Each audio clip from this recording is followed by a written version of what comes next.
Assalamu alaikum, I'm Aisha and you're watching Samaa News. Here are today's headlines.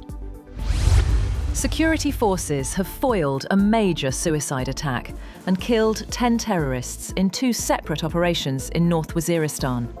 A vehicle packed with hundreds of kilograms of explosives was also seized in Bajaur, preventing what could have been a massive attack. The action comes as part of intensified operations against militants infiltrating from Afghanistan, with over 100 terrorists neutralized in the last 4 days. Saudi Arabia is discussing a defense deal with the United States, which it hopes to seal when Crown Prince Mohammed bin Salman visits the White House next month. A senior Trump administration official told the Financial Times there were discussions about signing something when the Crown Prince comes, but the details are in flux. In a surprise move, the head of US military forces for Latin America, Admiral Alvin Halsey, will step down at the end of this year, 2 years ahead of schedule. Defense Secretary Pete Hegseth made the announcement amid rising tensions with Venezuela.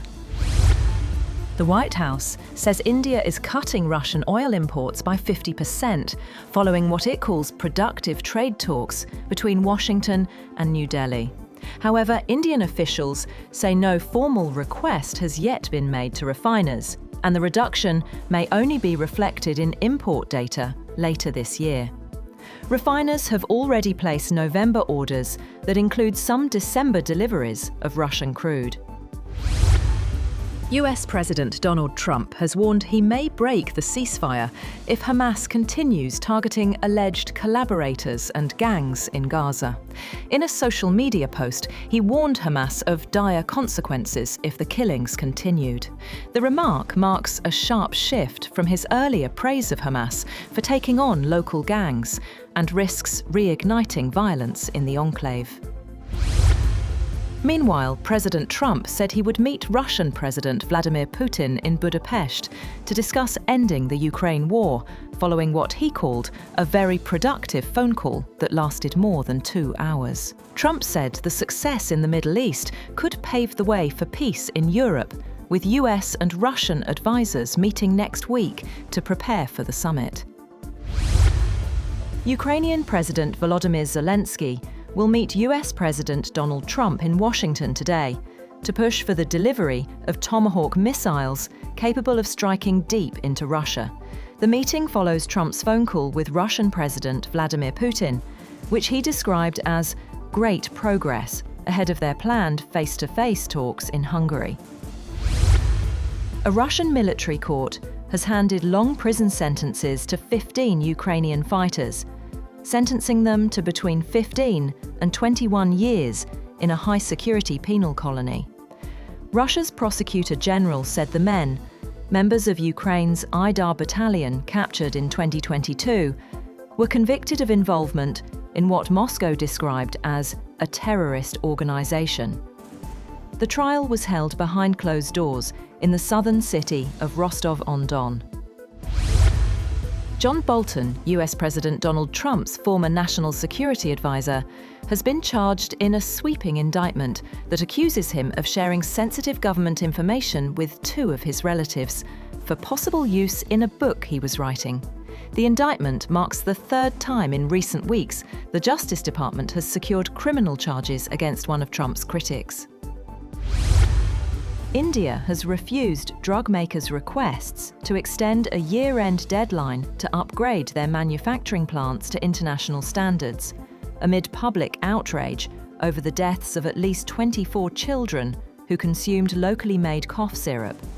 Tests found one syrup contained 48.6% diethylene glycol, nearly 500 times the legal limit. The government says all companies must now meet WHO-approved safety protocols after India-made syrups were linked to child deaths overseas.